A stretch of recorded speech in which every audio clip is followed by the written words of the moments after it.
کیا آپ جانتے ہیں کہ پاکستان کی معیشت کو مستحکم بنانے کے لیے وزیر خزانہ نے کون سے بڑے فیصلے کیے ہیں؟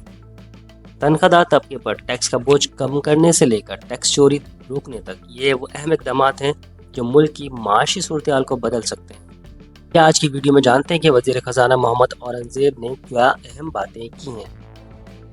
وزیر خزانہ محمد اورنگزیب نے حال ہی میں سینٹ کی قائمہ کمیٹی برائے موسمیاتی تبدیلی کے اجلاس میں اہم بات چیت کی۔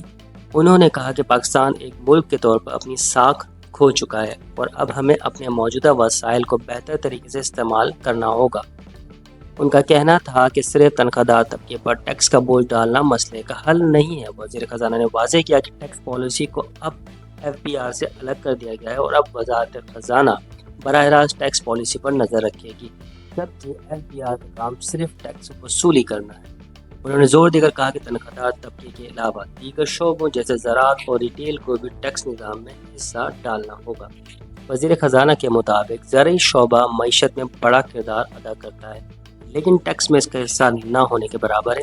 اسی طرح ریٹیل سیکٹر بھی معیشت کا اہم حصہ ہے، لیکن اس سے ٹیکس وصولی کم ہے۔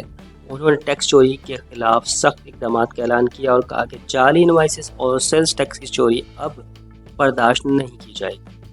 معیشت کی بہتری کے اقدامات کے سلسلے میں وزیر خزانہ نے بتایا کہ حکومت نے زر مبادلہ کے ذخائر بہتر کیے ہیں اور شرح سود میں مسلسل کمی کی گئی ہے۔ حکومت ٹیکس نظام کو جدید بنانے کے لیے ٹرانسفارمیشن پر کام کر رہی ہے۔ کسٹم کے نظام کو بہتر بنا کر کلیئرنس کے عمل کو تیز کیا گیا ہے۔ سرکاری اداروں کی اصلاحات پر بھی کام جاری ہے، جس کا مقصد انہیں زیادہ مؤثر بنانا ہے، اور انہوں نے یہ بھی کہا کہ یہ اقدامات PTI دور کے اندر ہی شروع ہو گئے تھے۔ تو دوستوں، وزیر خزانہ کے ان بیانات سے ظاہر ہوتا ہے کہ حکومت معیشت کو مستحکم بنانے کے لیے سنجیدہ ہے، لیکن کیا یہ اقدامات کافی ہیں؟